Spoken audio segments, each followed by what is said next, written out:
Ecclesiastes? 4 of them, without looking at the paper. Four books that are wisdom category? Ecclesiastes, Proverbs, Song of Solomon. Job, and then Song of Songs. Yeah, those are the 4. Some people include it, some people don't. Yeah. All right. Hebrew wisdom is a category of literature that is unfamiliar to most present-day Christians. Though a significant portion of the Old Testament is devoted to wisdom writings, contemporary believers sometimes either misunderstand or misapply this material, losing the benefits that God intended for them. When properly understood and used, wisdom is a helpful resource for Christian living. When misused, it can provide a basis for selfish, materialistic. Just the opposite of what God intended. 4 wisdom Old Testament books are Proverbs, Job, Ecclesiastes, Songs of Solomon. So again, if we use it in a right way, then it could be very helpful for you. Or a lot of people actually, a lot of like prosperity gospel, a lot of false teaching actually come from these literature. Okay, to say, hey, you see, God wants us to be rich, healthy, all of these things. Is Job the oldest book in the Bible? Some people will make that argument. Yeah, some people believe that was written like before Moses' books. Yeah. Okay. Daniel? Let's start by learning how not to read useless literature. People often read these books only in bits and pieces, and thus fail to see that they have an overall message. For example, Ecclesiastes 3:2, a time to be born and a time to die, is part of a lyrical poem set in the context of the elusive nature of human life. That we all die no matter how elusive life is. Unfortunately, some Christians have thought that this teaches that God protectively picks out our right for us. But in context, this is definitely not what this author is saying. Okay. So one of the things is we have to make sure that we don't take Bible verses out of context. And then again, it's really easy to do that, especially when it comes to these 4 books. Okay. Proverbs, I think you could do it a little bit more, just because like Proverbs, like it's split up, right? And so it's easier to do that. But other books, especially Ecclesiastes and Job, you have to really, really be careful. Okay. Proverbs is connected, and so that is why it's actually harder to get the context. That is so true. We need to be more careful. That is it true. doesn't have Yeah. context. Yeah. They're like bits and bite sizes, Proverbs. So we do have to be careful. Yeah. But there is an overarching idea within the book of Proverbs. And so it's very important. Okay, so that's number 1. And obviously you should do that for any type of reading, right? In general, right? Anything you take it out of context, then you could get in trouble, or you could use it for your benefit, but that doesn't mean that the original intender, right? Could say that, do that. Who's the guy who made the song out of Ecclesiastes of that?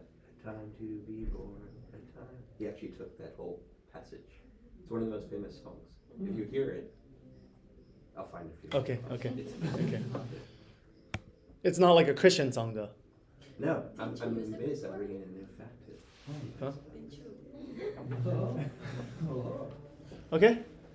Our procedure today will be to discuss what wisdom literature is and what it is not, and then to make some observations about how to understand these books on their own terms and thus use them well. We will pay most attention to Proverbs because it is the book we judge to be used the most often and therefore most often abused. Okay. We began by noting that wisdom is the ability to make godly choices in life. There is thus a personal side to wisdom. Wisdom is not something theoretical and abstract. It is something that exists only when a person thinks and acts according to truth when making the many choices that life demands. There is a very real sense in which the entire progress of our lives may be lived as the result of choices. In fact, almost everything we do is to some degree a matter of choice. Yeah, so there's a lot of content here. But the first thing we have to understand, when the Bible talks about wisdom, okay, it's about making godly choices. So it's not, some people think of wisdom as like just pure knowledge itself, But rather than that, it's like you have all of these knowledge here, but in your life, how are you going to actually, when you're making decisions, how are you going to apply these things into your life? And that's what these wisdom literature really focuses on and emphasizes on. Okay. So it's very important to remember that when you're reading these wisdom literature, that biblical wisdom is not just about theoretical stuff, but yes, theoretical, but how do you actually have it apply in your life and make good decisions that makes you become more godly. Okay, let's keep going. Biblical wisdom has nothing to do with IQ. Rather, it is a matter of orientation to God, out of which comes the ability to please God. Book of James says that God gives wisdom to those who ask for it.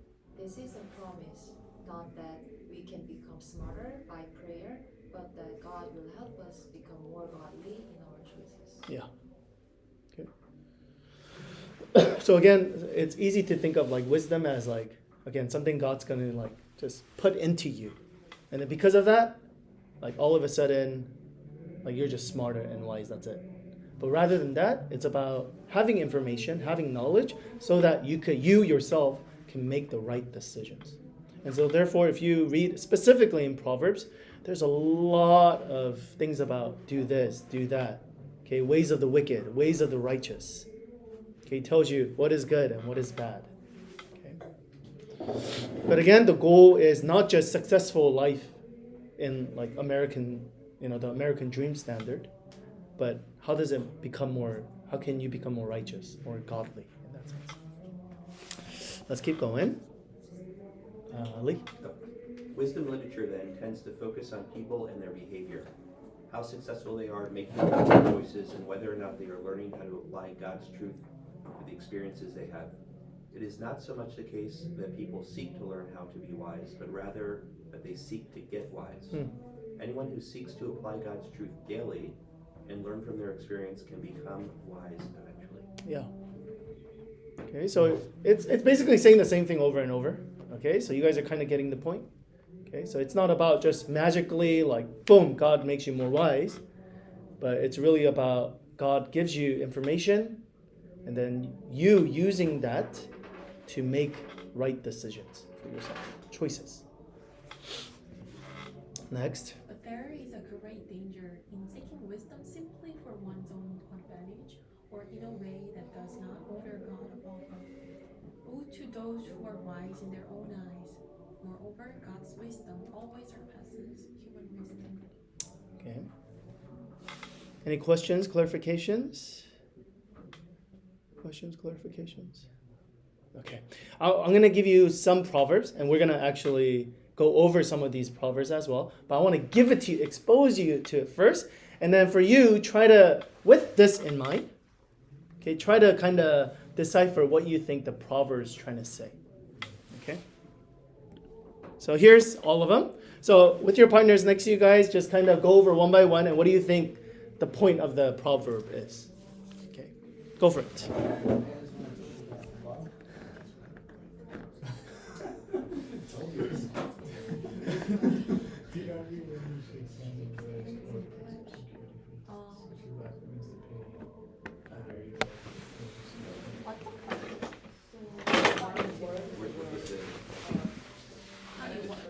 Distill what it means. Yeah, go over it one by one, and then try to. We're saying what we think it means, right? Yeah. You should Yeah. never pledge something to God unless you were like 100% Like just out of fulfilled. context. And then that comes down Yeah, to just principles what you for think. the rest of Yeah. life. You read it and then you're like, what does I'm this gonna do mean? this, great. Even though I know I don't have the capabilities, like maybe at first, maybe I can, and there's a higher probability than not that like I'm not gonna deliver. And so specifically, I think this is related to putting out like resources, whether it's money or however I can. Because if I couldn't fulfill it, if I wasn't like 100% When I read it, everything's gonna be snatched out. You don't I'm have gonna to be your servant to yourself, right? Because I think that trust because from there, if you So I actually if you think do a you security never for a assume you're debt, gonna do something. you know, next thing you know, you're losing My all your wife stuff says, because Ellie, you got to pay off the debt. you can't say you're gonna do things and then never do. Just like giving back. So don't even open your mouth. If a ruler listens to advice, all his officials will come. Now you say that, like I agree with that, Well, but I think it makes you think about the an official of a like ruler principle, basic follows principle of what the God is ruler that does. think about the The ruler picture. has authority Not over only like your these current are emotion, officials. like If a ruler listens to so in advice, my understanding that's of gonna that verse translate or into in the Korean translation, it's like pledge why promise. Like you sign like for cosign. his officials. Yeah, like you're doing it for that person. I think Like cosign. when Like, we look at the leadership, your also, friendship is really good. if a ruler Like, or like pledge a that governor or trust somebody is listens to God, okay, all his for officials become everything, wicked. The person, it's like kind of or saying like you'll yeah, become I don't know if that is the verse or there are I think in his mind, Yeah. their officials are wicked. Yeah. That's diversity. yeah. if the person So, who like, let's say you're Like smart Korean. somebody and Yeah, there's yeah, like gossip, yeah. gossip is mostly lies. What do you know About about that? everybody, About yeah. their Think about officials. that, like if About, that is yeah. that. Also, like you're on top of something, and then everybody within under you just starts lying about each other. Oh, Yeah, and then I become paranoid. Yeah. Yeah, so now you're like, well, I can't trust them, And but I Nicole- can't trust them either. It's actually, That's Nicole's cool. very has I hadn't thought of that. she's like, that's the proverb. Like, don't But agree why with does someone that unless mean you're that 100% with Someone because becomes- fulfill. someone And it says it multiple times in the Bible. Never commit Oof. something that's meaningless. Tough.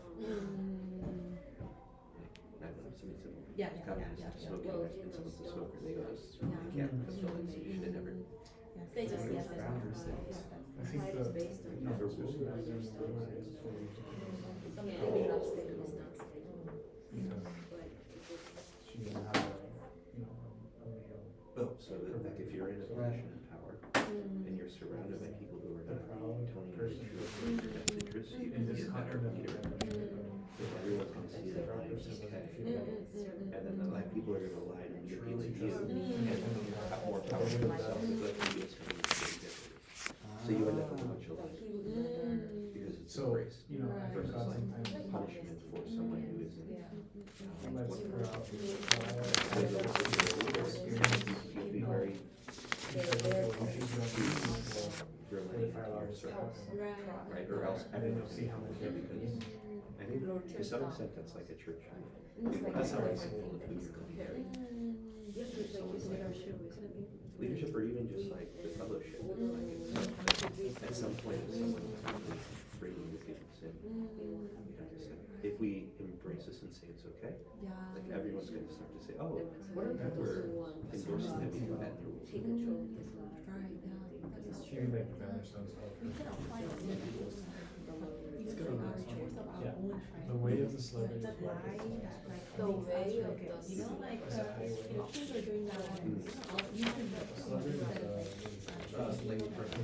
actually give us opinions and kind of like to go with the people that are nice to us, just like I feel good, I think that this person. If I'm like it's- choosing people, then The way of the like I'm celebrity surrounded is. by bad people. is Yeah, you see this is celebrities a lot. Like, Just like you can It's see around like, where one of the things that All upright, men. the way of the upright, like maybe at one I point say something that I was no, versus pushing back and Or saying, it's kind oh, of but you like should this. do these two other things, you're not, you have I to see. get a like, high one, Right, yeah. and then it's like, you know? and then that's, oh, then I, you know, Yeah. You see, this is why like Proverbs is really good. I Like think we this is think kind about of, that, like you know, oh, when going you're at doing this, that, like, but at the same time, like it makes me kind of think like like, lazy am I a person, or liar? sluggish, like, Am I being a good trying friend? to, everything Am I becomes being a a good challenge person to you. to be? So, Am I it's that giving mentality of like, oh, I get the crappiest this, I always get this, or like, you know, all this thing breaks, or this thing's a piece of crap. You So attract you're constantly, yeah, so you're constantly like So it's feeling like you're being hurt. So that's the thorns thing. It's like, this is I feel like, no, I'm gonna Oh, okay. Yeah, Yes. although No matter what it the other takes. one blocked the And thorns. it can be as pretty far as clear. from the other one. It's just like Maybe it's pride, hard to, like, you can yeah. do something And boundary stones in property families was divided into like boundary stones. Yeah. Neighbors agreed in advance for Basically, God distinction line, hates it was a it. violation of the law to do that.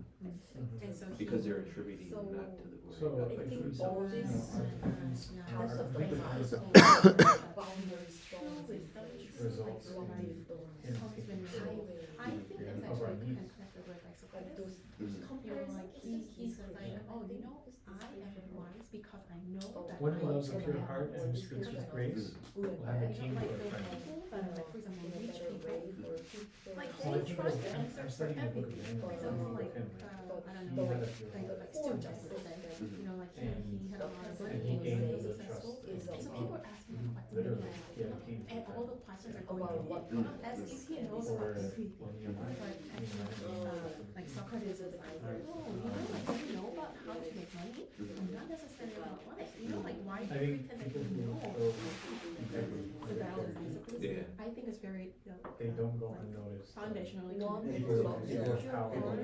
they don't go unnoticed Like because grace, that's you that, have that's the kind of person that they Christ. look for. You know, Yeah, all knowing. that's- I would agree You with are that. That's not. correct, what I was You know thinking. your Yeah. limit. pure Those who are prideful, they Yeah. pretend that The they last know. one. Better to live in a Come on, you know, like, God Yeah. is the one that Sure, that's with the world. necessary. Yeah. Yeah. Yeah, and I've seen a lot of examples, like when you have Well, success king for a I don't know, what friend. would you say? as a So, younger, yeah, but we can ask anything. Couch is pretty comfortable. and it's like you just get, Yeah, cause you it's just like, get shot back down. it's just constant like And bombardment, so like, it's you should always be Again, humble, to have that pure just heart negativity. point all glory of the and good things. speak But with then the grace. widow, you forgot to do this, you forgot to do this. What does that mean? There's also this, So, there's also that. like, videos Remember how boundaries last there. time? Yeah, boundaries is very important. It doesn't work. My videos are the ones that like look like at the times like You know, I you were feel really like low end pure of heart is so hard to That's in more that- fuel in the fire. yeah. Because I feel like Okay. everything that we do One sometimes film But woman it's- could work, you know? Seems a lack of respect. Okay. Basically, Not you're really. protecting those who are Yeah, it's just a never-ending cycle. Oh, so it's Pure. true, we incorporate that and say we should be protecting them as well, and like we should not be prideful, but helping those. I think they start with you know, like you think richness and like your like what you have like is really all everything, you know, like You guys need Jerry said but no. it's actually God. Okay, I see. There Yeah, is yeah, the yeah. Lord. Okay, sorry. Yeah, that's work. Yeah, because we're using a house Peace. foundation. Yeah, Okay. peace. Yeah. Yeah, just you Yeah. can get. There are a bunch of stuff in there, man. I like that. I mean, And what slugger, else what is in the life? definition? Is that lazy? Lazy. Why is it like names? Yes, this is like. Okay, one more minute. One more minute. I guess it means like building a house. I'm trying to say with 95% confidence, yes, we probably have a little bit. Okay, I think this one. We have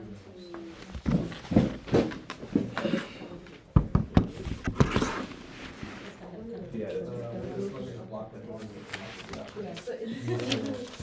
You see, like, this is because you have a proper Yeah. life and like Yeah. also kind of gives them a little bit to, makes me think about a lot of things. Because it also makes me think about like the physical rather than physical. some little anxiety. The importance of having a That's okay. mental health. You're right. Yeah. Okay, so we will come back to some of these proverbs within the examples, okay? So we will mention some of them. Okay, so let's go over some of the guidelines for when you're reading proverbs. Okay, so kind of some things important to remember. And then what's hermeneutics again? What the message means for us today. For us today. So when we try to apply some of these things into our lives now, what are some of the guidelines that we need to think about? Okay, number one, proverbs are not a legal guarantee from God. Okay, what that means is proverbs sets for a wise way to approach certain selected practical goals, but so doing in terms that cannot be treated like a divine guarantee of success. So again, that doesn't mean that just because you do these things, that it's going to happen 100%. It's not a guarantee. Okay. The particular blessings, rewards, opportunities mentioned in Proverbs are likely to follow if one will choose the wise course of action outlined in poetic, figurative language of the book. But it doesn't guarantee it. Like it pairs well with Job because Job did nothing. Exactly. So He Job actually did lived that nothing. perfect. Yeah, exactly. That's why the wisdom books are so interesting. Yeah. Yeah, he literally had all the, and it tells us from the beginning, he lived a good, righteous life. right? And yet, bad things happen in his life. Okay? Again, but on the other side, so there's two swings, right? One extreme is like, if I follow this to a T, nothing bad will happen and I will succeed in life.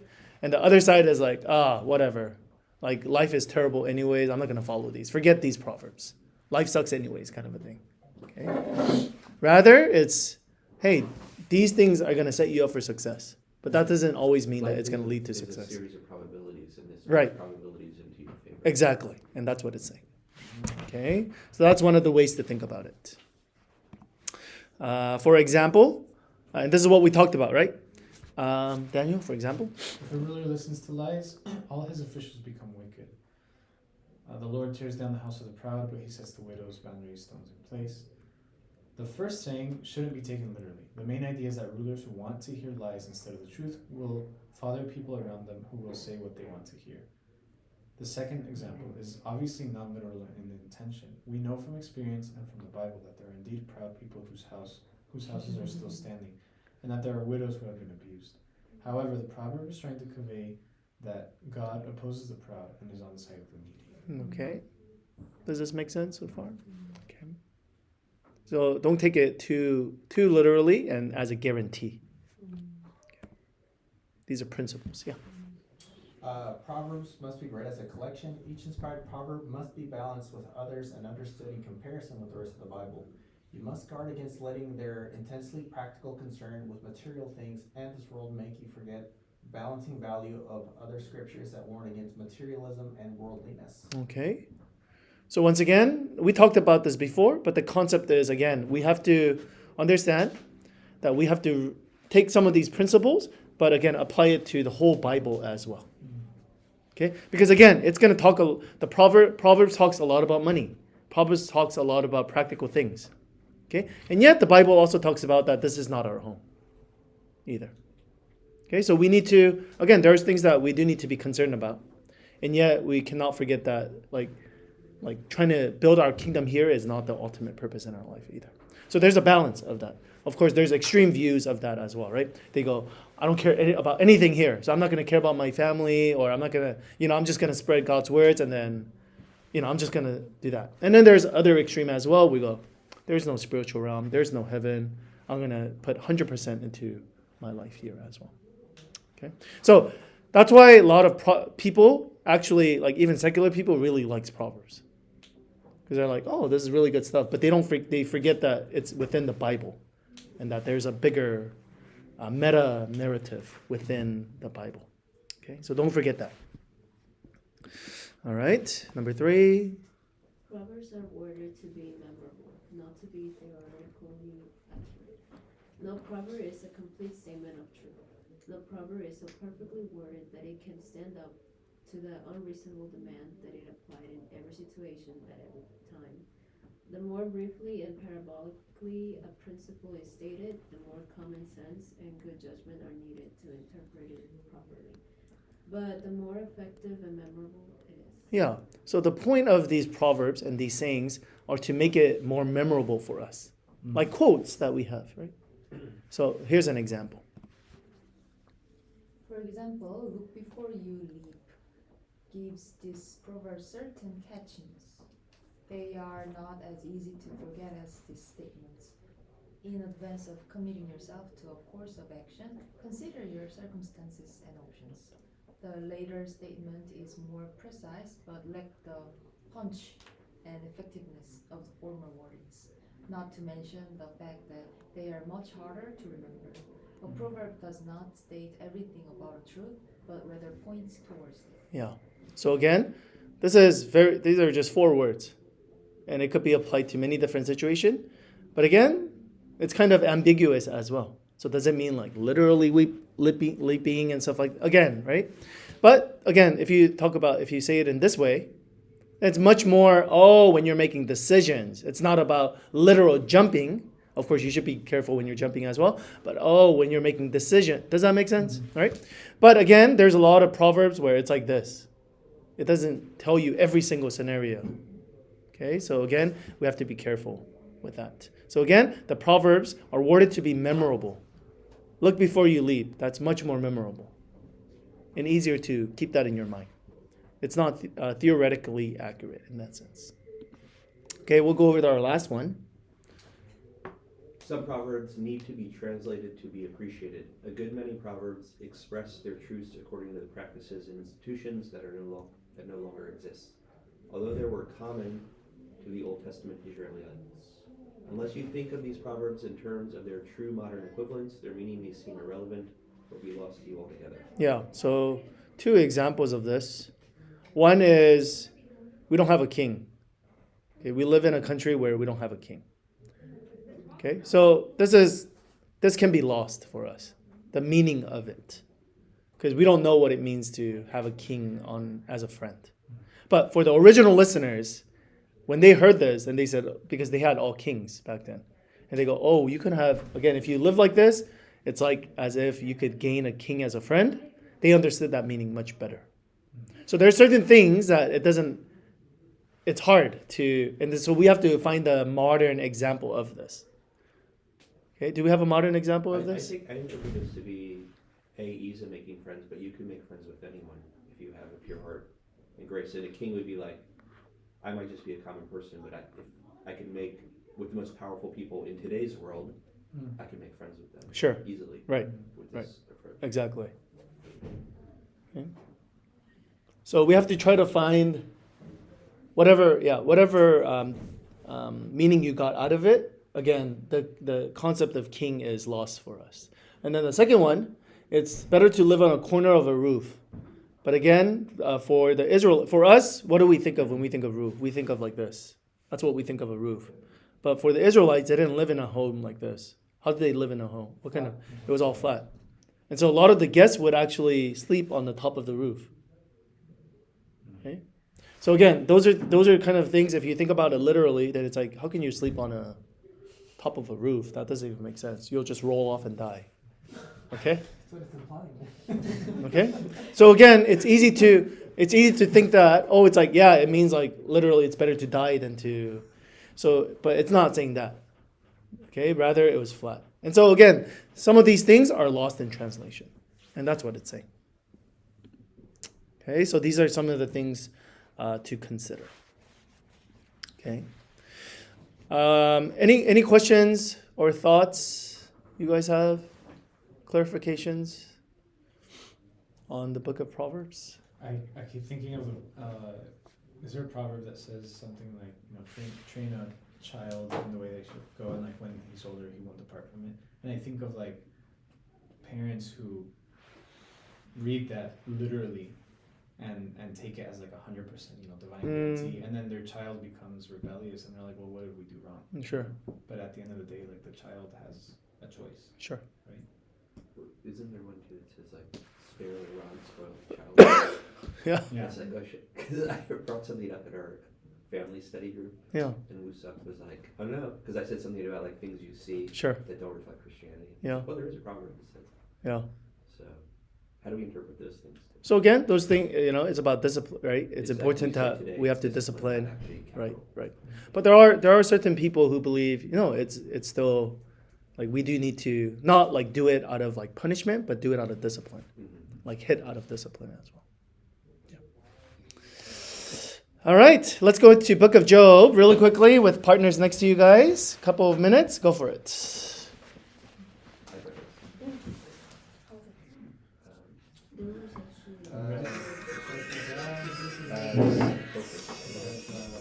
I think, yeah, it's very long. If I had to, in my view, it's like, there can be some example things, and I think this is like very good to whether it's bad or good, things can happen that are so far outside of your control. The devil and it's almost like, Anyway, so his not a game friend, but like, it's basically like controversy or like this power struggle trying to between the two, explain and God is almost using Joe. I read accidentally. I had just heard something very interesting. It's really interesting to Where read it's that at. Like, dialogue. why did was it?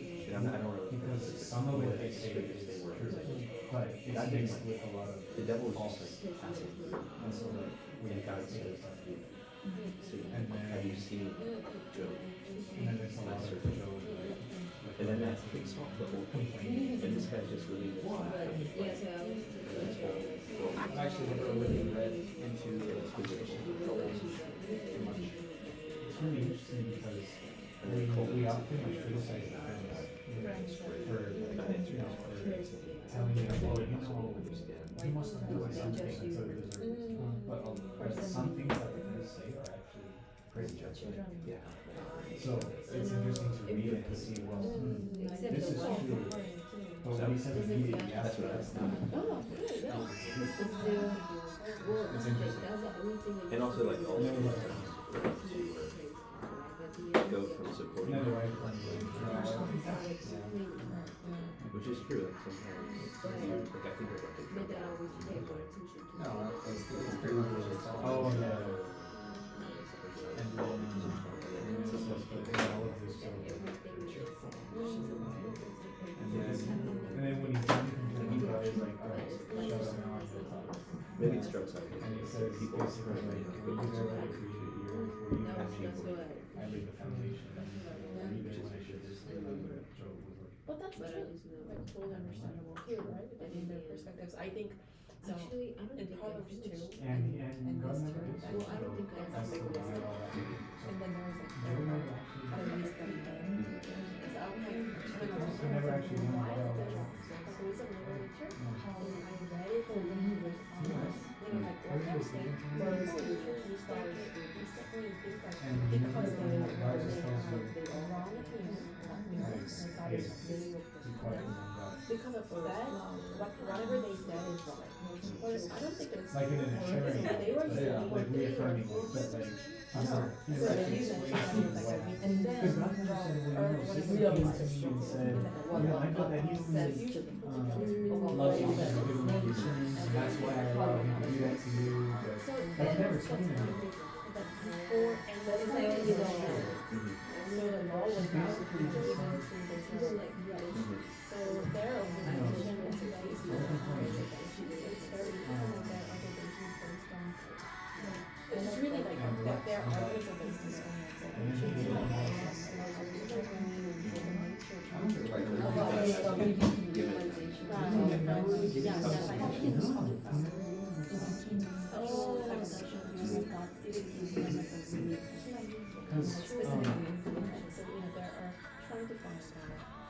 Who wrote Job? Was it Moses? No one knows. Okay. Something Job.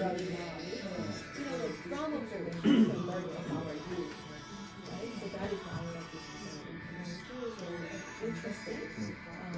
But anyway, so like there's a big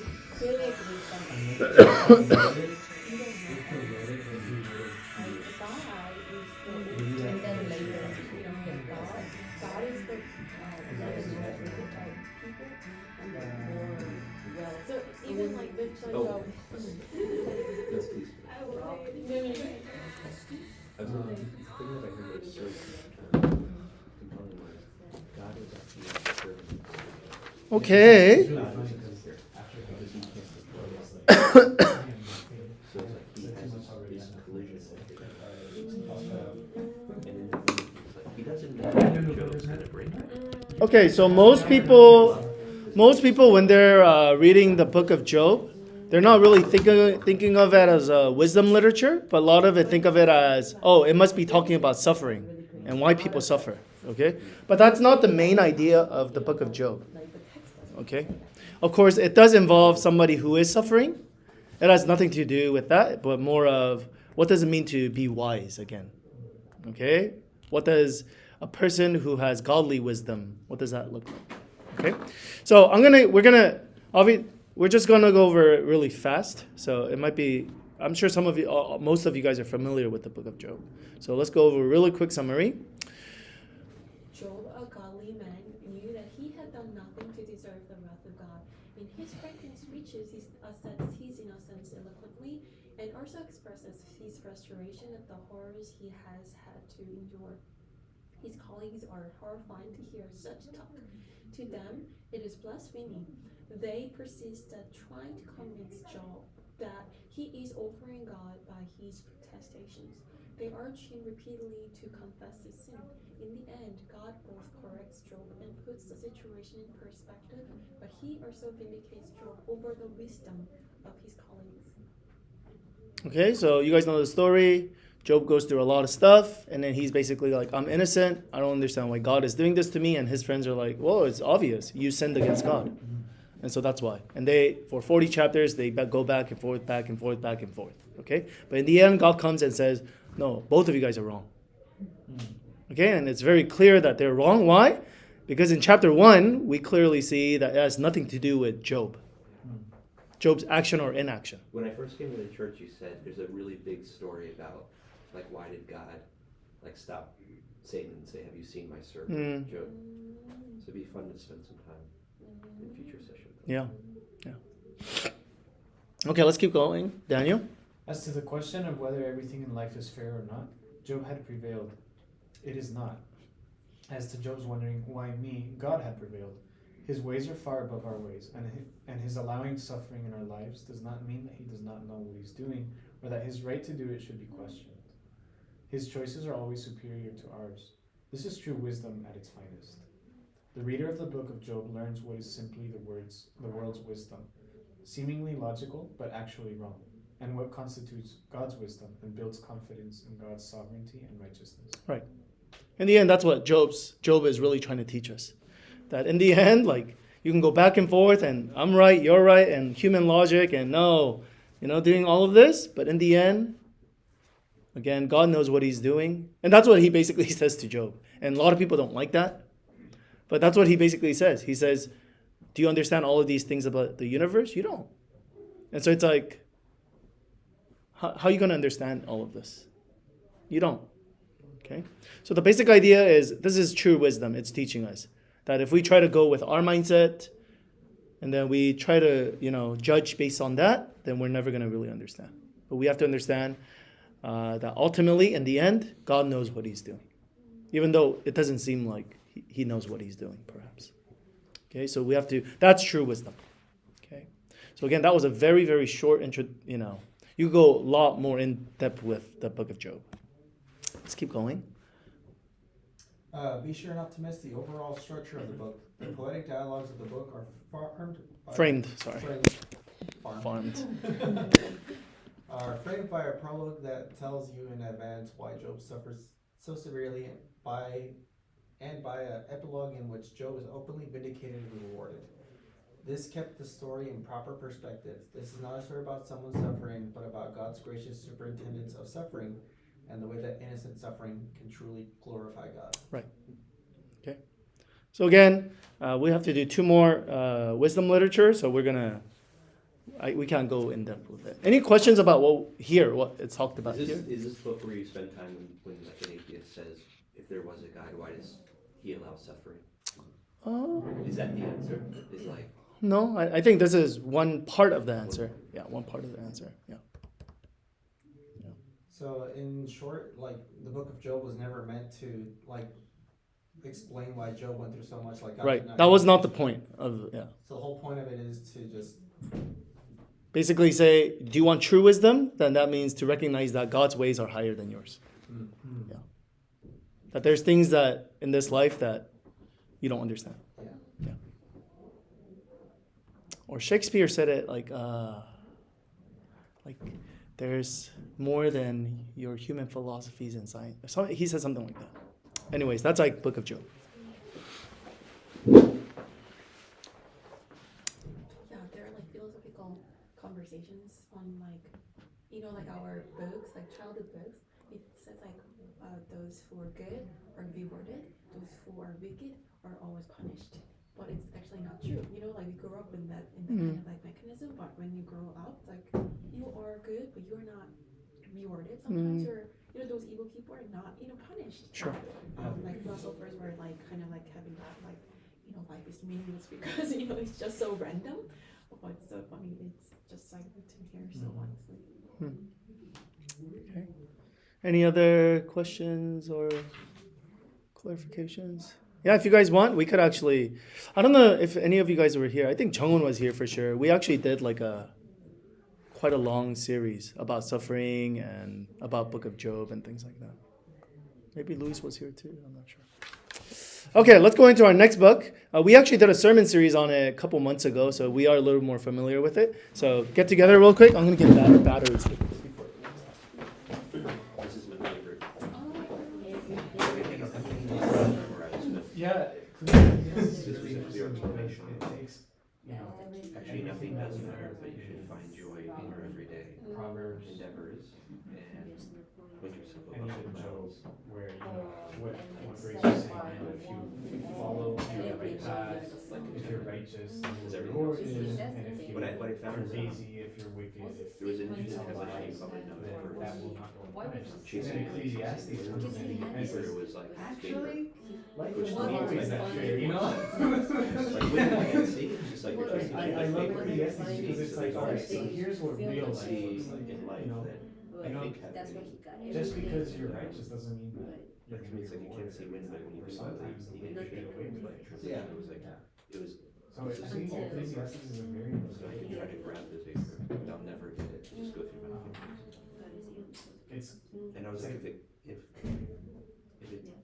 genius level, like waking you up to great, one of the reality. greatest rules. Like this is what life on earth is actually like. You're getting insight into You know, his mind. try to follow these And him guidelines wrestling with, presented I in never read Proverbs, but just be prepared Pastor. to things that like, experience we'll never experience where he truly could have an it. unfair life. You know, Right. that's how I've always seen Every everything. pleasure or every good works that he created. Because like he Get talks in unlimited Solomon knowledge in because he had Ecclesiastes, talks about unlimited yeah, access to you know, I did all these intelligence and things, I teachers. got an education, And even then, none of it made.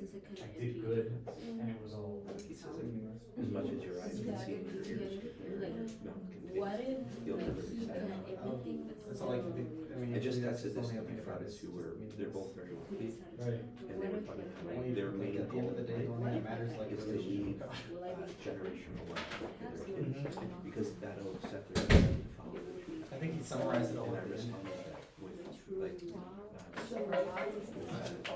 kind of like a summarized version.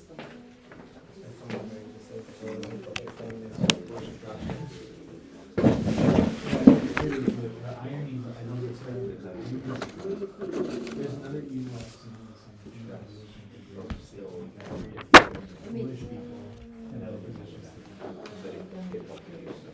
So it kind of Don't find contradicts the meaning in proverb this that book. said Yeah, that, Proverbs you know, if you look mean at your heart, I'm you will be Yeah. pleased. But like you And here is some build a people, house and there's then it's kings like that appoint your descendants stupid will people all the time. So like, Yeah, it's like that's all that straight stuff. And my friends that are reading it are like, Controversy here. right. so easy. Yeah. What do you think about this book? Yeah, this is If a snake bites you, this is the book that made me meet God. Like when I was 14 or something. Mhm. Like I was, you know, like I was kind of feeling like that, and like I had a dream that I achieved my goal. And then the wicked are I was thinking about my like, where does the meaning come from? Go back And I mean, like, oh God, you know, only my creator can give me this. So that's how I like truly had a relationship with God. I think that And then there's really like is the book to bring people controversial verses like this. Mm. Everything was already been decided. It was no I think longer this is what each in person my would opinion, do, so there's no use but arguing about it. this is the greatest this viewpoint. Like, I think we have said, There's something here, there Calvinists were Yeah, almost like I that didn't the think people of can get people very interested because they can like think about it in their own without any knowledge Yeah. of Judaism and Christianity. It's not But then taken out of context. I wonder plants what a I have seed seen that says, everything in this if wilderness life, this including was the death of good and people became and a long life. and it's So you know, too good for two wise, so why this for yourself? meta narrative. Why would I not then start surfing around, you know, on the periphery? All that. I mean, it also depends on the context in which this is written, because if he's just ranting on, Yeah, because I think he wrote this like. we can do it. Okay, one more minute. One more minute. So I can imagine him writing like, guys, you have no idea what's coming. But even, no matter how much most people feel unfulfilled, And I wasn't reading if they don't have this, anything, you know, like, you have something that Yeah, I always, I don't know. there's something there's You a know, the gap. channels, that's what the whole Like you're looking for this book. I skip And that's past Genesis. The only challenge I would have to this passage is if it's already been decided, and that means that you can go I live forward. fast. You can say, I would just it doesn't read. work like that. I would just read. Yeah, like obviously That's what it- there's a way that it should be interpreted. No, but because I'm gonna choose. Because it's like, okay, so we're all gonna be, predetermined to be saved, so just So let me go loose, yeah, go do whatever you want. Right. And I think that these books and this one. So yeah, that's about the only thing I can think of on that one. Anybody can do whatever they want. All right, let's come back together and let's read about the book of Ecclesiastes. What kind of wisdom does it offer to us? Billen, if you don't mind reading for us. Ecclesiastes is a wisdom monologue that often puzzles Christians, especially if they read it amiss and assume that because it is scripture, everything said here is from God's perspective. There are several passages that seem self-contradictory, and others that seem contradictory to the whole Bible. This confusion has led to the polar opposite interpretation. Yeah. So again, just because it's in the Bible, right, that doesn't mean that God is saying like, okay, these things are okay. Okay. So let's. The conclusion is the final. Of course, and that's some people miss that out. Yeah, they don't read that far, or they're just like, oh, this part I like this part, and then they take it away. So again, there's two big interpretations when it comes to this book, okay, and they're both by Christians.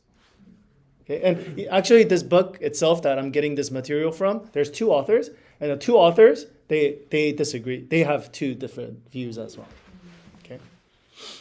One side understands this book to be an expression of cynical wisdom, which serves as a king of foil regarding an outlook on life that should be avoided. Okay. The other side understands the book more positively as an expression of how one should enjoy life under God in a world in which all die in the end. It is important for you, therefore, in approaching this book to have an overall strategy for reading it. It is imperatively here, as with Proverbs and Job, that you do not take Phrases and lines out of their context and give them a meaning that lies quite outside the author's purpose. Yeah. So one view, okay, it's more of a cynical view of life. Okay, and they believe that he's like an old king, like an old man, and he looks back on his life and he's like, everything I did, that was all for nothing, kind of a thing. Okay, and so that's the view I take actually when I interpret. But there's other view which says no, like everything is fine. Like all of these things were just part of life, and you should enjoy it. He talks about it a lot, like eat and enjoy these things, the fruit of the labor, right? So enjoy these things, and yet you have to understand there's like death at the end of life as well. Okay, and then in light of that, like again, you have to think of it more positively. But how are those that different? One is more negative, like as in like. It's not worth doing those things. Yeah, it's not worth doing these the things. The second one is saying still do them. Yeah, but like just keep in mind that at the end. It takes more of a positive view of life itself, and then the first one is more of a negative, like life just sucks and life is meaningless. Like and don't pursue these things. not necessarily pursue these things, but it's like life sucks. Oh. Whereas it's the other side is more like, oh no, life is a blessing and it's good, and yeah. But both are obviously framed within this concept of like, in the end, we need God, of course. Yeah. Is that the genius of the book, that it speaks to all people? So maybe that. Do you see the glass half empty? Or Yeah, half full? right. There's always both kinds of. And maybe that is that. Yeah. I feel like it can be harmonious. Yes. Yeah. Okay, so let's go next. The opening prologue 1 through 11 and the closing epilogue 12 8 through 14 are written about the teacher, not by him. The teacher Solomon speaks in the first person, whereas the prologue and epilogue speak about in the third person. Okay, let's stay right there. Okay, does that make sense? So everybody go to Ecclesiastes chapter 1 through 11.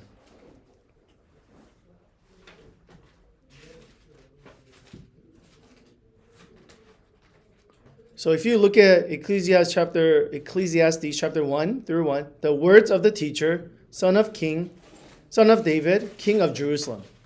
Okay, so there's another person speaking about Solomon. Does that make sense?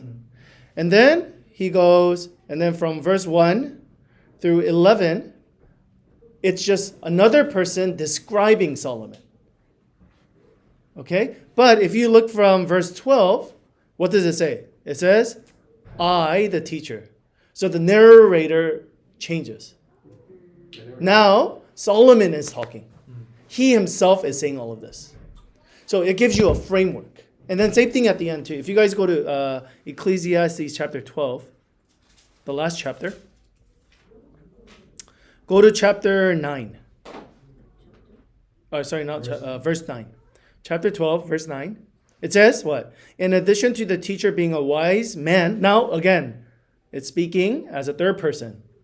He constantly taught the teacher, taught the people wisdom. He weighed and, okay, again, it doesn't say I explored, I did this, but he says he. So does that make sense? So there's an overall narrator in this book. Okay, and he starts and then he ends the book. So again, that's the framework that we need to remember. There's a lot of things that Solomon says in between, but the main point of this book is written by this person who wants to frame this whole thing. Does that make sense? We don't know. Yeah. Or maybe it is Solomon and he wrote it that way, like perhaps. The person observing what, Right. to commentary on his own commentary. Sure, yeah.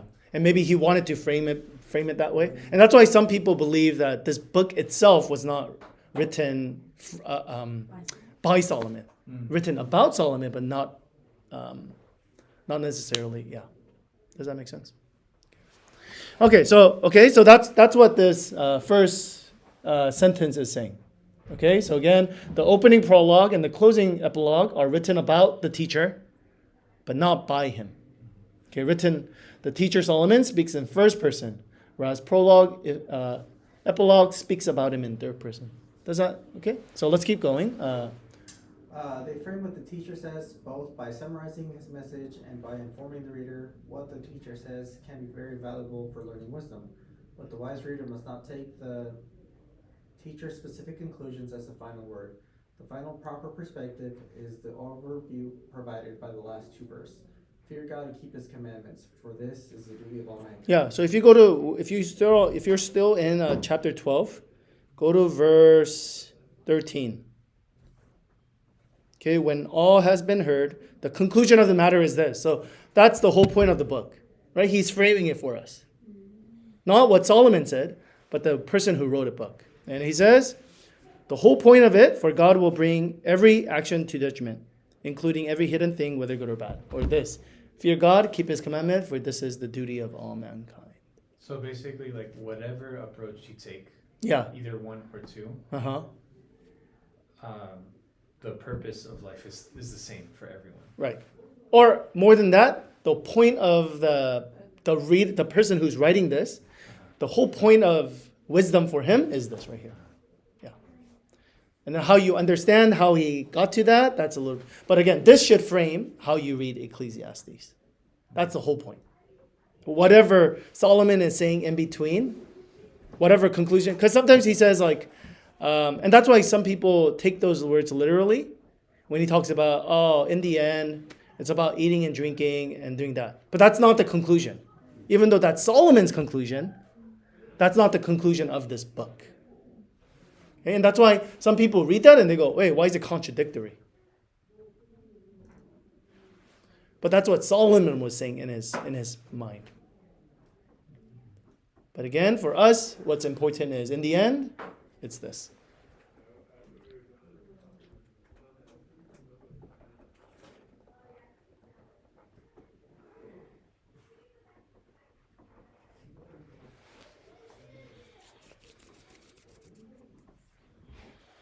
Okay, we're gonna really quickly go over the next one because I want to make sure we finish. So there is Song of Solomon. This is probably like the most confusing and the most like unread scripture part of the Bible. Okay. Yeah. Like people don't even know it exists. Okay. So let's read it really quickly. Chang'en? Song of Songs is a lengthy love song, a ballad about human romance, written in the style of ancient Near Eastern lyric poetry. We may call it lyric wisdom, but how does a love song fit the category of wisdom, and why is such love poetry in the Bible at all? The answer is actually quite simple. First, it was associated with Solomon, whose name in Israel was synonymous with wisdom. But at a deeper level, it deals explicitly with a category of wisdom found in Proverbs, the wise choice of marital and sexual fidelity. Yeah. Okay. So this is why it's in the wisdom literature. Number one, it's associated with Solomon, who was the most wise person. Number one. And the second thing is it tells you about wise decision when it comes to marriage, basically, and sex within marriage. Okay. Let's keep going. God has created human beings with a large number of brain cells devoted to love and sex. This is a fact of our humanity and a part of God's design that was declared good. Unfortunately, as with everything else, the fall also corrupted this dimension of our humanity. Instead of its being a constant source of joy and blessing, in monogamous marriage between man and woman, as God intended, sexual love is often a means of selfish personal gratification, involving all sorts of lusts and exploitation. But these things need not be. True romance can be celebrated to God's glory, in keeping with His original design, and this is what the Song of Songs is about. Yeah, because again, people read this and they're just like, it's a love poetry, or it's like there's a lot of sexual references, and it's like, why is this book inside the Bible? Again, but the concept is, again, romance itself is not a bad thing. Marriage is not a bad thing. Sex is not even a bad thing. So it's showing us a proper view of what romance and sex should look like. Okay, but again, we see that nowadays, like if you actually compare the book of Song of Psalms and like the dramas we watch or the shows that we watch, it's you can see it's very, very different.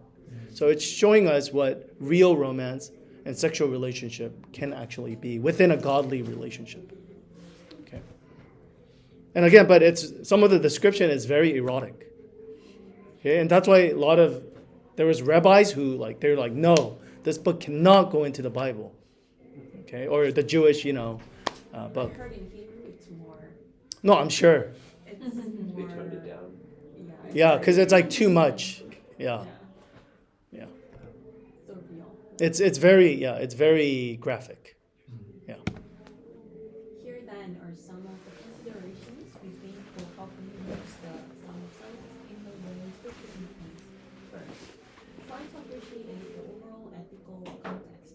Monogamous, heterosexual marriage was the proper context for sexual activity according to God in the Old Testament.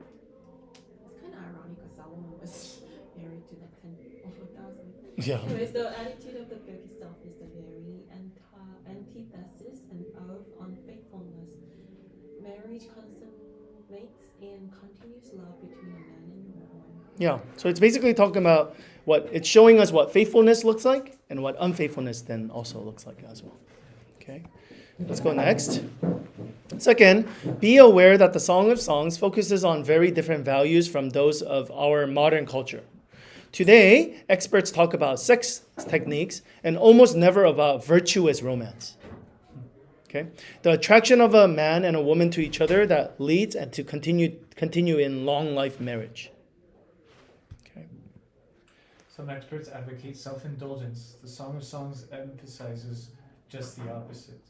Our culture encourages people to fulfill themselves, whatever their sexual tastes and desires, whereas the Song of Songs is concerned with how one person can respond faithfully to the attractiveness of another and fulfill the needs of the other. In most of the modern world, romance is thought of something that precedes marriage and is based primarily on feelings or pleasure. In the Song of Songs, romance is something that actually characterizes marriage. Okay. Does that make sense?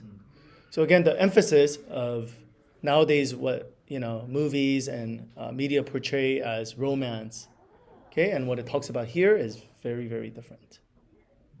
Okay. So those are some of the things that we have to consider. Okay, it's showing us a biblical concept of how beautiful marriage and sex can be, but within a marriage, because that's what, according to the Bible, that can only exist. Romance and sex can only exist within the marriage. Okay. All right. Any questions? Okay. All right. Let's pray and then we'll finish. Actually, let me stop this one.